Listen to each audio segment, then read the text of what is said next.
민주당 정청래 의원이 차기 당대표 출마를 공식화하면서 민주당에선 당권 경쟁이 시작됐습니다. 국민의힘은 내일 원내대표 선출을 마무리하는데 향후 전당대회를 가르는 분수령이 될 것으로 보입니다.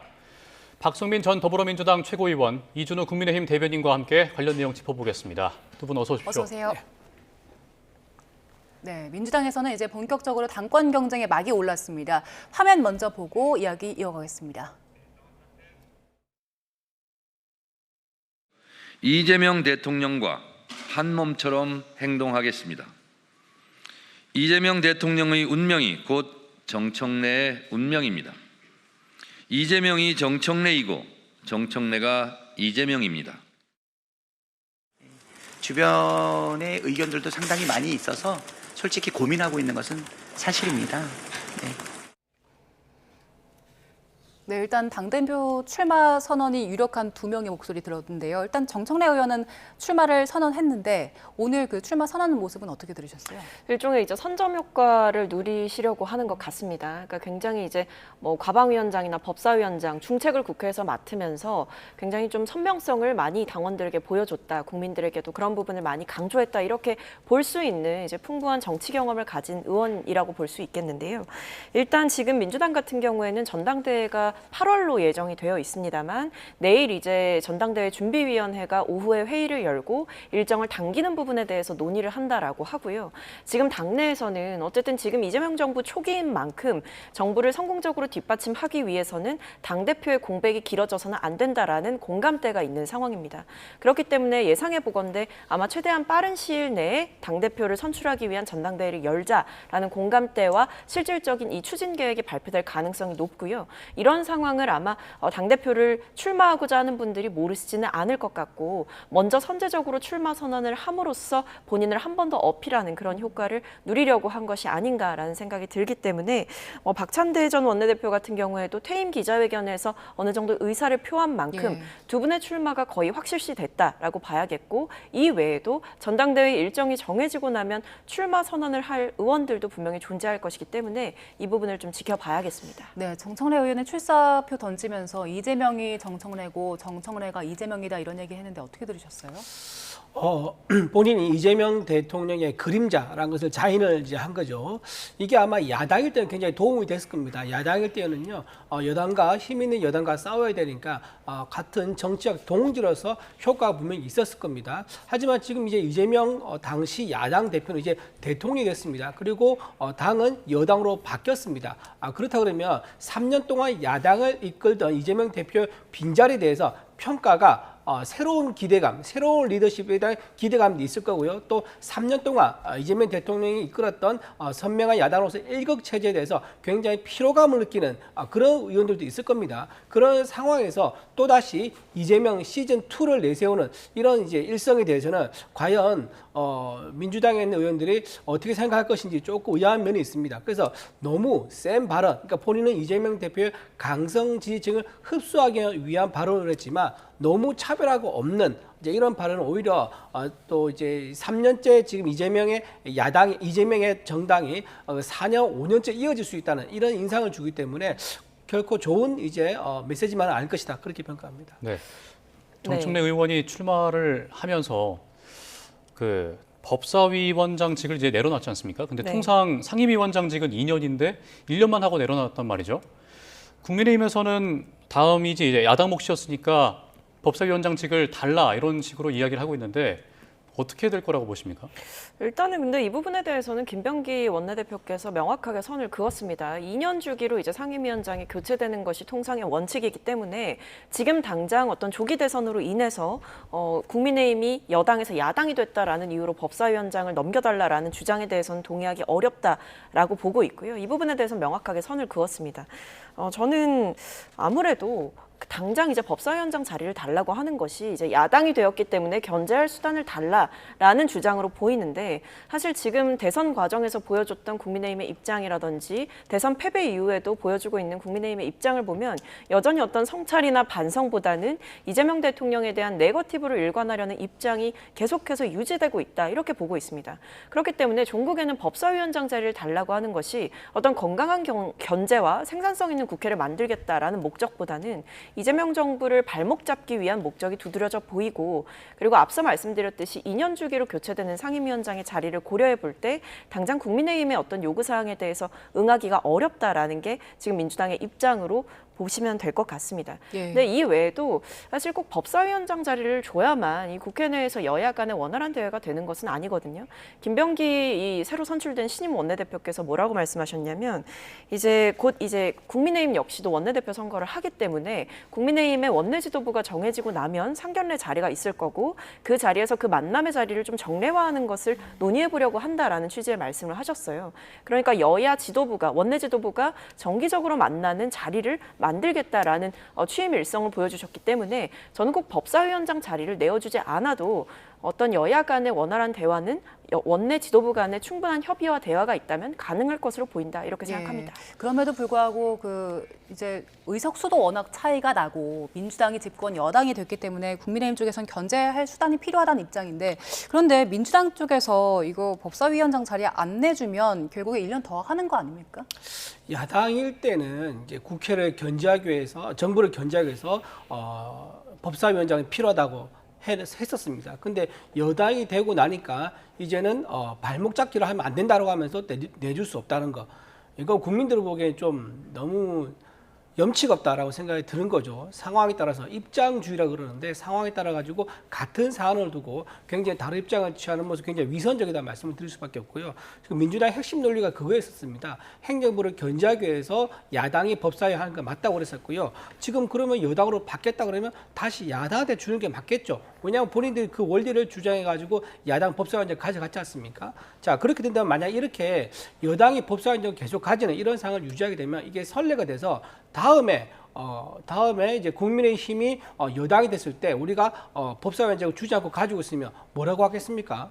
지난번에 문재인 정부가 들었을 때도 자기들은 이번 정권을 계기로 해가지고 20년은 갈 거라고 호언장담했지만 한 번밖에 못 갔습니다. 금방 정권 교체가 일어났죠. 그래서 마치 뭐 천년만년 정권을 계속 여당으로 유지할 수 있을 것 같다라는 그런 착각 속에 빠져서 지금은 견제하는 거 그거는 하면 안 된다. 발목 잡기를 하면 안 된다라고 입장을 바꾸는 것은 굉장히 맞지 않다는 생각이 들고요. 또 하나 지금 법사위는 법안 심사하는 곳입니다. 그런데 이렇게 집권 여당이 법사위를 하게 되면 법안이 스쳐가는 것밖에 안 돼요. 그럼 법스위가 되는 거죠. 그러면 이게 국회의 고유 기능을 스스로 포기하는 그런 일이 될 수 있기 때문에 굉장히 부적절하다 그렇게 말씀드립니다. 만약에 민주당 쪽에서 이 법사위원장제가 안 내어주면 국민의힘에서는 어떻게 견제해야 됩니까?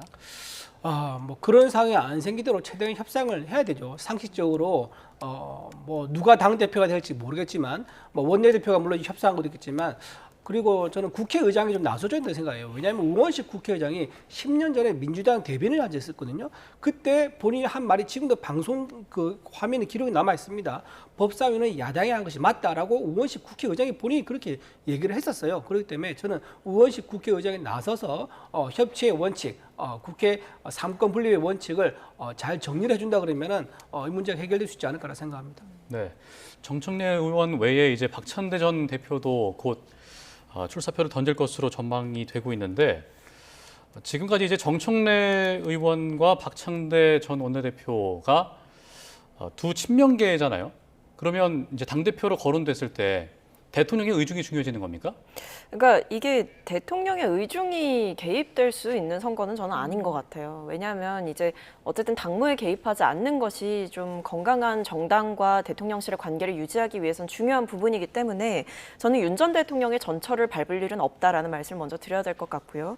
다만 이제 어떤 대통령과의 관계가 이제 중요하게 주목이 되는 이유는 어쨌든 정부가 이제 이번에 새롭게 출범을 했고 여당으로서 정부와 합을 맞춰서 일을 할 수 있는 그러니까 손발을 맞춰본 경험이 있고 대통령의 의중을 어느 정도 이해할 수 있고 대통령의 국정 운영 방향과 비전에 대해서 동의하는 인물이 이제 앉았을 때 사실은 이 여당도 좀 건강하게 정치를 할 수가 있는 거고 여당으로서의 역할도 잘 해낼 수가 있는 거죠. 그렇기 때문에 어떤 대통령과의 주파수를 이 초기 정부가 출범한 초기에 초기 지도부가 이것을 키를 잡고 가는 것은 당연한 현상으로 보인다라는 생각이 들고요. 다만 저는 이것이 어떤 대통령의 의중이 어디에 실리느냐 보다 보다는 결국 당원들과 국민의 선택을 어떤 기준으로 받을 거냐라고 봤을 때 결국 이재명 정부의 이 정치 철학에 대해서 제대로 이해하고 있는 사람이 될 가능성이 높다. 이런 점을 좀 종합적으로 고려하시지 않을까라는 말씀을 드리겠습니다. 예, 두 분 다 찐명이기 때문에 이제 당원들 선택도 고민될 것 같은데요. 네, 저는 사실 이제 뭔가 당내에서 개파로 누군가를 구분하는 거는 무의미해졌다고 생각합니다. 예. 왜냐하면 이미 이 불법 비상계엄 이후부터 그리고 그 이전부터 그 다음에 이제 탄핵 전국을 거치고 조기 대선 전국을 거치면서 민주당에서 배출한 대통령의 성공을 바라는 것은 모두가 이제 통일된 마음이기 때문에 지금 상황에서 누가 친명이고 누가 비명이다라는 것을 가르는 것은 좀 무의미한 형국이 됐다라고 예. 보고 여당이 됐기 때문에 이제 모두가 친명인 상황 아니겠습니까? 예. 근데 이제 비명계의 통합 이게 과연 민주당에는 얘기를 할 수 있는 그런 상황이 되겠느냐? 왜냐하면 비명이라는 게 사실 없지 않습니까? 그때 일극 체제이던 야당을 이끌던 시절에 비명들 전부 다 공천을 배제하면서 사실상 숙청을 시킨 상태이기 때문에 비명계의 통합이라는 건 사실상 의미가 없다, 내용이 없다 이렇게 말씀드릴 수 있고 그것보다 더 이제 중요한 거는 친명들의 그동안 이제 이재명 대통령을 만들기 위해 협조를 했던 또는 응원했던 친명계들로부터 날라오는 청구서를 해결하는 게 더 큰 문제가 될 거예요. 예를 들면 송영길 전 의원 같은 경우는 지금 어디 있습니까?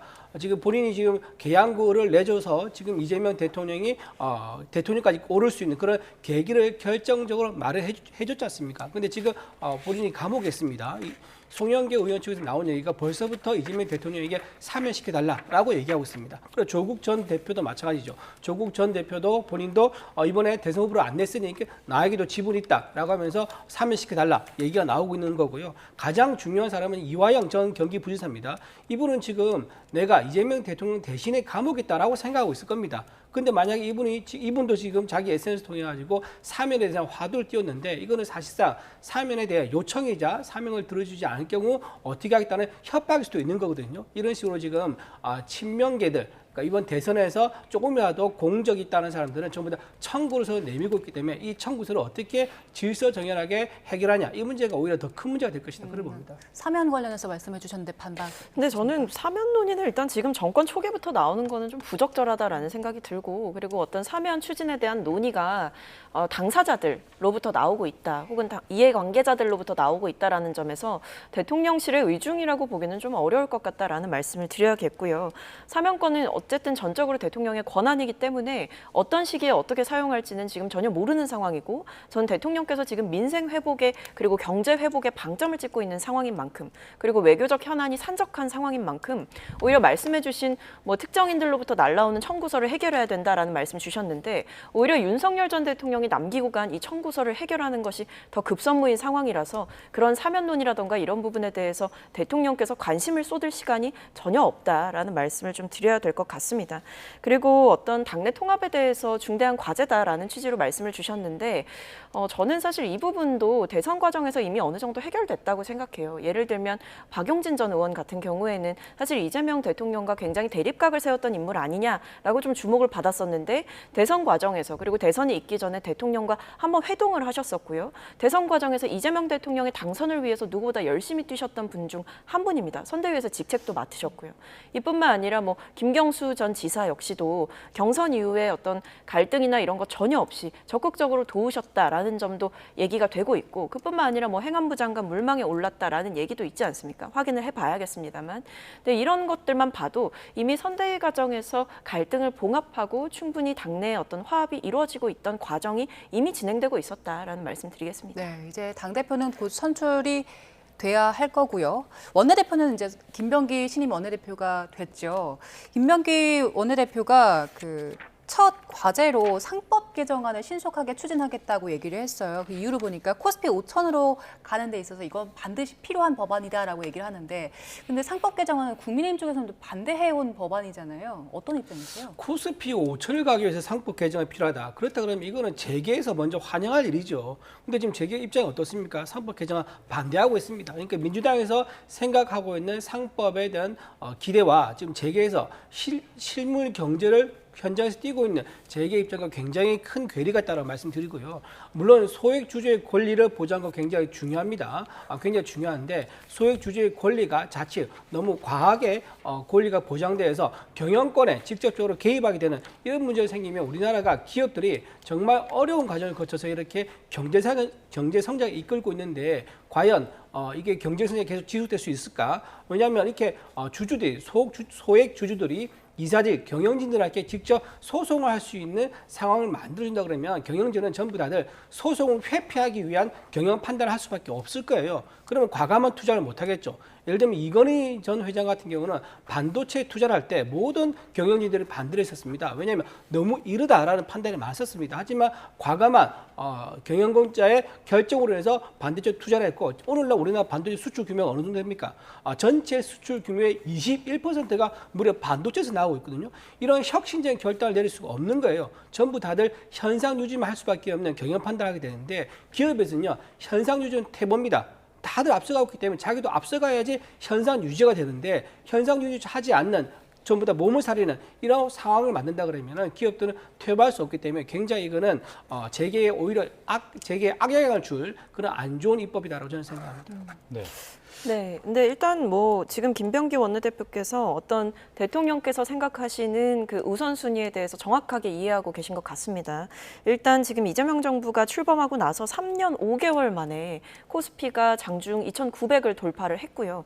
국민의힘이 그동안 이제 대선 과정에서 이재명 대통령께서 강조했던 어떤 이 증시 부양의 필요성 이런 것들을 좀 허황되다라는 식으로 말씀을 하셨었는데 사실 이런 시그널들을 보면 결국 정치적인 불안전성이 그동안 어떤 우리 경제에 미치고 있었던 악영향을 새 정부가 출범하면서 어느 정도 해소해 가고 있고 더 상황이 나아질 것이다라는 기대감을 좀 불러일으킬 만한 시그널들은 이미 나타나고 있다라고 생각을 합니다. 그리고 대통령께서 굉장히 이 상법 개정안에 대한 의중을 이미 그동안 의지를 굉장히 많이 보여주셨기 때문에 예. 어느 정도 합을 맞추는 과정이다라고 볼 수 있겠고요. 상법 개정안에 대해서 물론 뭐 재계에서는 조금 두려워하는 부분도 있고 걱정하는 부분도 있습니다만 개미 투자자들에 대한 보호는 분명하게 필요한 것이죠. 그리고 코리아 디스카운트의 현상으로 어떤 고질적인 문제들을 해결하기 위해서라도 상법 개정안이 필요하다라는 점은 지극히 대두가 된 바 있습니다. 이뿐만 아니라 사실 윤석열 정부 때도 심지어 윤 전 대통령과 굉장히 거리가 가깝다라고 알려졌던 이복현 금감 원장마저도 상법 개정안에 대해서 반대할 명분이 없고 오히려 통과의 필요성을 주장하면서 당시 국민의힘 지도부와 각을 세우는 일도 있었습니다. 이것은 저는 진영 논리의 문제가 아니라고 생각하고 여야의 어떤 이해관계에 따라 달라질 문제가 아니다. 국민의 이익과 어떤 국가 경제를 부양하기 위해서라도 상법 개정안의 통과는 필요하다 이렇게 생각합니다. 네. 이제 국민의힘 원내대표 선출 이야기로 넘어가서요. 내일 이제 국민의힘에서 새 원내대표를 선출하는데 3파전이잖아요. 네. 네, 성원석 의원, 이현승 의원, 김성원 의원 이렇게 3파전인데 뭐 지역구나 개파 갈등으로 번질 거라고 보십니까? 어떻게 보십니까? 저는 그러지는 않을 거라 봅니다. 지역구 이제 개파 갈등 뭐 공교롭게도 PK, TK, 수도권 이렇게 나눠지긴 했는데 네. 그거는 이제 현재 이제 출마한 사람들의 사실관계가 지금 그렇다는 거지 이것을 의식해서 뭐 출마했다 이제 이건 아닌 것 같고요. 지금 이제 가장 중요한 것은 처음에 얘기됐었던 이제 친한이냐 비한이냐 지금 이 구도로 가는 것에 대해서 굉장히 원내에서 피로감을 느끼고 있다는 겁니다. 그리고 당원들도 마찬가지인 거죠. 그동안 우리가 윤석열 정부였을 때 한동훈 대표가 비대위원장으로 오면서 그 이후에 쭉 이어진 과정을 보면은 결국은 친한과 구주류 이것 때문에 갈등 때문에 사실상 여당으로서 야당의 집중 공격에 제대로 대응을 하지 못하고 전열이 나눠졌다라는 이제 그런 분석이 많이 있습니다. 그런 상황에서 또 대선에 패배했는데 또다시 한동훈 아니냐 이런 구도로 간 것은 올바르지 않다라는 생각이 들고요. 그런 피로감 때문에 개파색의 옅은 이현승 의원이 등장한 게 아니겠나 생각이 듭니다. 이현승 의원은 4선 의원이고요. 지금 현재 전국위원회 의장을 맡고 있거든요. 그 학교에 보면 왜 이런 학생들 있지 않습니까? 조용히 본인이 이제 일만 착실하게 하는 학생인데 그렇게 학생들한테 많이 알려지지 않은 그리고 나중에 결국 졸업할 때 오면은 우수 졸업생 상장을 받으러 연단에 올라가는 그런 학생들이 있는데 이현승 의원이 이제 그런 이제 스타일이라고 볼 수 있는 거예요. 자기 할 일에 있어서 굉장히 성실하게 착실하게 잘 하시는 분입니다. 다만 대중성은 조금 떨어지는 그런 면이 있긴 한데 이렇게 개파색의 옅은 분 그리고 또 하나 사선 이제 중진 의원으로서 원래는 김도읍 의원에 대한 더 기대감이 있었는데 김도읍 의원이 지금 불출마 선언했지 않습니까? 예. 그래서 사선 중진이 누군가 책임지는 모습을 보여줘야겠다. 그렇게 해서 이현수 의원이 나왔다라는 생각이 들고요. 송원석 의원 같은 경우 지금 기재부 차관을 했었고 예산실장을 했었습니다. 연말 되면 이제 이재명 정부의 포퓰리즘 정책이 굉장히 많이 나올 거예요. 그런 예산은 이제 과다 책정되나 과다 편성될 가능성이 높은데 그런 예산 이제 투쟁을 위해서도 예산 전문가가 필요하지 않겠느냐 이제 그런 면들을 살펴보면 대략 3명 중에서 2명으로 좁혀지지 않겠는가 그렇게 예측할 수 있을 것 같습니다. 네.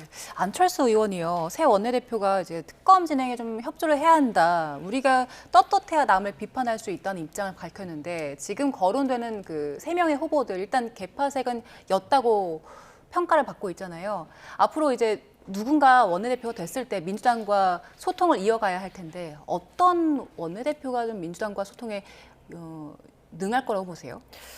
글쎄요, 근데 저는 사실 지금 어떤 개파색이었다라고 평가를 받아도 지지하는 세력들은 좀 명확한 게 아닌가라는 생각이 듭니다. 물론 제가 상대당이기 때문에 이준우 대변인만큼 제가 잘 알진 못하겠지만 그럼에도 결국에는 이 각 후보들이 받고 있는 지지의 개파가 나눠져 있는 건 맞는 것 같아요. 뭐 예를 들면 김성환 의원 같은 경우에는 친한계의 지지를 받고 있는 것 아니냐라는 얘기가 있고 송원석 의원 같은 경우에는 이 아무래도 TK 3선이니만큼 영남 주류 세력들 그러니까 이른바 친윤 세력들의 지지를 전폭 적으로 받고 있는 것 아니냐라는 생각이 드는데 저는 누가 되든 결국 이 원내대표의 역할을 뭘로 설정을 할 거냐에 좀 핵심이 있다고 봅니다.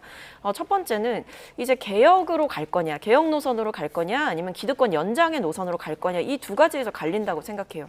실제로 지금 국민의힘 내부에서 벌어지고 있는 일종의 촌극은 김용태 비대위원장의 사전 협의도 없이 40분 전에 권성동 원내대표가 이 의원총회를 취소하는 일도 있었고 아직까지도 이 대선 패배 이후에 지도체제를 어떻게 가져갈 건지에 대한 합의도 못 이룬 상황이지 않습니까? 결국 이것은 어떤 지금 당내의 위기에 대해서 진단하는 원인도 다르고 해법도 다르고 결과적으로 그 본질적으로는 각자가 생각하는 본인들의 이해관계라든지 권력의 어떤 이해관계가 얽혀있기 때문이 아닌가라는 생각이 드는데 저는 이 부분에서 이 새롭게 이제 선출되는 원내대표께서 당내에 존재하는 계파 갈등을 어떻게 봉합할 수 있을 것이냐 그리고 새롭게 다시 태어나기 위해서는 어떤 정당의 노선 자체를 새롭게 설정해야 되는데 이것이 어떤 친윤 주류 의원들이나 이 친윤 의원들의 전폭적인 지지를 받아서 된 인물일 경우에는 결국에 저는 대선의 연장선처럼 어떤 전략을 짤 가능성이 높다. 예를 들면 윤 전 대통령의 탄핵 정국에서 우리가 더 뭉치지 못해서 졌다. 이런 식으로 이제 원인을 해석하시는 분이 원내 지도부가 된다면 지금 김용태 비대위원장이 외치고 있는 어떤 쇄신과 개혁의 노선과는 멀어지는 결과가 있지 않을까라는 생각이 듭니다. 네. 국민의힘 전당대회 관련해서 짧게 한번 여쭤보면 대선 경선에 참여했던 김문수 또 한동훈 전 후보들이 다시 당권 도전에 나설 가능성에 대해서는 어떻게 보십니까? 오늘 김민석 후보 관련해서 얘기를 많이 준비했는데 그 질문이 넘어갔네요. 예.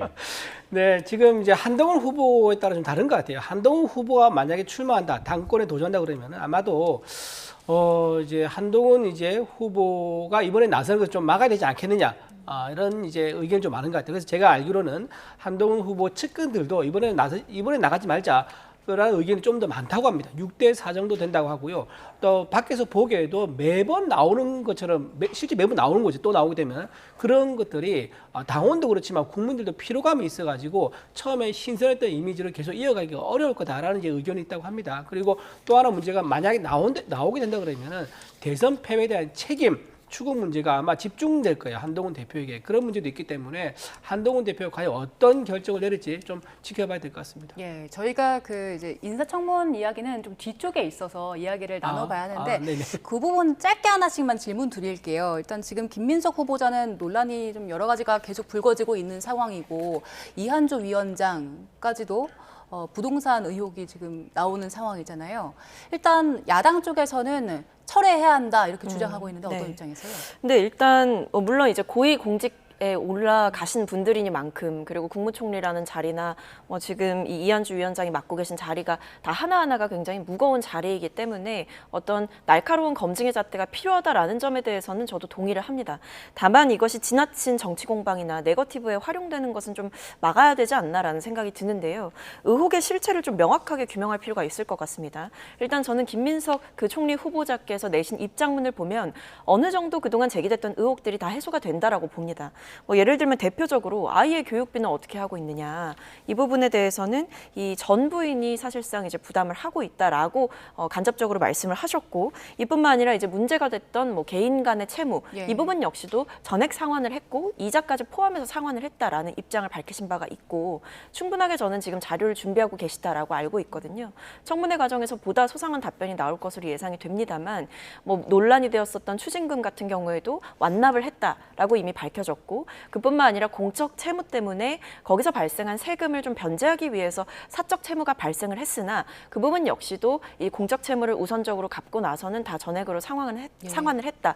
이런 점들이 다 부각이 되고 있고 이한주 위원장 같은 경우에는 일단은 이제 부동산에 대해서 좀 민감한 정서가 있는 것은 사실이죠. 그리고 본인의 충분한 해명이 필요할 것 같습니다만 이것을 투기로 볼 것이냐. 뭐 예를 들면 내부 정보를 불법적으로 취득해서 본인의 권력을 활용해서 뭔가 불법적인 투기가 있었다고 볼 수 있느냐. 저는 그런 정황들은 좀 부족하다라고 보이고 오히려 이제 자녀들에게 뭐 증여를 하는 경우에도 증여세를 성실하게 납부했다라든지 아니면 오래전부터 어떤 부동산 투자를 해왔다라는 점을 고려해 볼 때 단기간에 어떤 내부 정보를 취득하거나 세금을 납부하지 않고 불법적으로 어떤 거래가 이루어졌다 이렇게 보기는 어렵지 않겠느냐. 다만 이제 본인 역시도 고위공직자에게 제기되는 엄격한 잣대에 대해서 충분히 이해하고 있다고 생각을 본인의 입장을 밝혔기 때문에 좀 더 지켜봐 주시면 좋겠다라는 말씀 드리겠습니다. 예. 김민석 이제 후보자는 본인은 이제 돈 문제에 대해서 굉장히 너무 의문입니다. 본인이 소득보다 지출한 게 훨씬 많은 설명이 되지 않는 지금 그런 문제가 굉장히 많이 있습니다. 본인 추징금 방금 말씀하셨는데 추징금을 완납했습니다라고 하면서 넘어갔는데 문제는 추징금을 무슨 돈으로 완납했냐는 거예요. 9억 2천만 원이 되는 추징금이 있습니다. 벌금 포함하면 거의 10억입니다. 10억. 10억이라는 돈을 과연 경제활동이 사실 불투명한 김민수 후보가 무슨 돈으로 완납을 했느냐. 그게 지금 의문의 핵심인데 지금 완납했다라고 말하면서 넘어가는 건 좀 부적절하다 말씀드리고요. 또 하나 지금 4인간 채무가 있었는데 다 갚았다고 얘기했는데 그것도 좀 의문입니다. 왜냐하면 4인간 채무가 단 한 사람에 의해서 1,000만 원, 1,000만 원, 1,000만 원, 1,000만 원 이렇게 9명이 모였는데 그 모인 자리를 단 한 명이 주선을 했다는 거예요. 그리고 그 9명 전부 다 같이 계약서 썼다 그러는데 계약서 종류가 하루 같은 날 동시에 이루어졌거든요. 그러면 무슨 분신술이라도 이용해가지고 다 돌아다니면서 계약서 썼다는 거냐? 굉장히 의문스럽다. 그럼 무슨 말이냐? 이 한 명, 그 채권자가 자리를 이제 마련해준 그 한 명이 나머지 8명에게 자기 돈을 빌려주면서 사실상 불법 정치자금을 준 거 아니겠느냐라고 의심할 수밖에 없는 거지요. 그러니까 또 하나 말씀드린 것은 이분들이 1,000만 원의 이자가 2.5%였습니다. 2.5%면 1년에 25만 원이거든요. 근데 이분이 너무 특이한 게 뭐냐면 이 채권자가 김민수 후보에게 후원금 500만 원을 냅니다. 그러니까 자기가 김민수 의원한테 받아야 될 이자가 25만 원인데 그거의 20배 정도인 500만 원을 후원금으로 내요. 그게 무슨 말입니까? 이건 애당초 그 빌려준 돈에 대해서 받을 의사가 없다는 거 아니겠느냐? 즉 이건 불법 정치 자금일 수밖에 없다는 굉장히 강한 의심이 든다 이렇게 말씀드릴 수 있습니다. 이런 분이 한 분 더 있습니다. 2명이 전부 다 후원금을 냈다 그러는데 나머지 분들도 김민수 후보에게 돈을 빌려줬다 그러는데 이자보다 20배, 뭐 30배 되는 돈을 후원했다 그러면 이거는 굉장히 큰 문제가 된다라고 좀 말씀을 드리고요. 또 하나 지금 이한주 위원장 같은 경우는 본인이 30년 동안 이제 부동산 투기를 했다. 주로 재개발 아파트와 상가를 했었지요. 그리고 어린이날에 자녀, 초등학생과 중학생 자녀에게 재개발 상가를 하나씩 물려줍니다. 그게 지금 시세 차익이 다 합하면 임대 상가, 임대 소유가 합하면은 수십억이 넘는 규모라고 합니다. 그러면서 이번 6월 4일 날 본인이 뭐라고 얘기했습니까? 부동산 투기를 잡겠다고 얘기했습니다. 집값 공급 의지를 보이면 부동산 투기가 살아날 여지가 없을 것이라면서 강력한 부동산 투기 억제 정책을 시행하겠다라고 얘기했단 말이에요. 근데 사실 본인은 뭡니까? 본인 가족 명의, 본인과 부인과 자녀 둘 이렇게 총 4명의 부동산 가족 명의를 만들어가지고 재개발 상가에 투자하고 아파트에 투자하고 임대 수익을 올려서 수십억의 차익을 냈다. 그런데 부동산 투기를 억제하겠다. 이거야말로 위선과 이중성 아니겠습니까? 그렇기 때문에 지금 이 두 분에 대해서는 국민의힘뿐만 아니라 국민들 대다수가 굉장히 받아들일 수 없는 인사 검증이다, 인사 실패다 이렇게 생각합니다. 예, 김민석 후보자의 인사청문회에서 이제 국민들이 납득할 만한 해명이 나올지 좀 지켜봐야 될 것 같습니다. 오늘 이야기는 여기까지 듣겠습니다. 박성민 전 민주당 최고위원, 이준호 국민의힘 대변인과 함께했습니다. 고맙습니다. 고맙습니다.